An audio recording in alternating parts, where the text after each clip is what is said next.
Do you or a loved one have unusual or undesirable behavior in sleep? Have behaviors such as walking in your sleep, fighting, screaming, or becoming violent in your sleep? These are called parasomnias. Ms. Biggs, tell me what brought you into us. Well, for the last 20 years, I've been suffering from night terrors. So intense that I would often bolt out of my bed to the door, and they were very frightening because I always felt like my death was imminent. In children, the most common parasomnia is sleepwalking. It occurs due to arousal from deep sleep in the first part of the night. Usually there's no violence, but children may injure themselves. Children may also have night terrors with fearful screaming. Bedwetting is also common in children.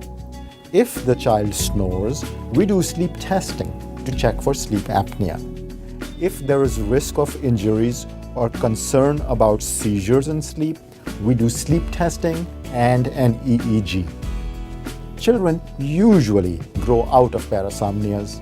If the problem is severe or bothersome, we can use medicines to control it. We can also use medicines if the parasomnia continues into adulthood. With adults, the most common parasomnia is REM behavior disorder.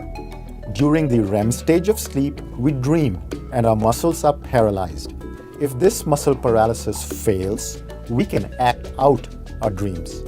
This usually happens in the last part of the night. The behavior can be violent or dangerous. The adult may injure oneself or the bed partner. Therefore, it is important to treat REM behavior disorder.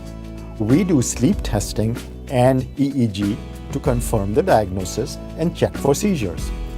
Medicines can control the disorder. Adults with parasomnia may also have nightmares or sleep paralysis. This is when someone wakes up from sleep paralyzed or unable to move. These parasomnias are not dangerous. However, if they are bothersome, we can treat them with medicines. So we tested you and then we put you on medicine. And how are you doing now? Wonderful. I've had maybe in the last 6 years just a handful of episodes. The medication you prescribed helped immediately. It was immediate. Good. And Ms. Biggs, what would you say to somebody with similar problems? Well, I would tell them, first of all, don't hesitate to go in and get help for it. Don't wait as long as I waited. And I would highly recommend that they come and get help from you, Dr. Sangal, at the Institute, because they will experience immediate relief. Well, thank you. Glad I was able to help. Thank you, doctor. Therefore, undesirable and bothersome behavior in sleep can be treated. If you think you might have parasomnia, contact us to schedule an appointment.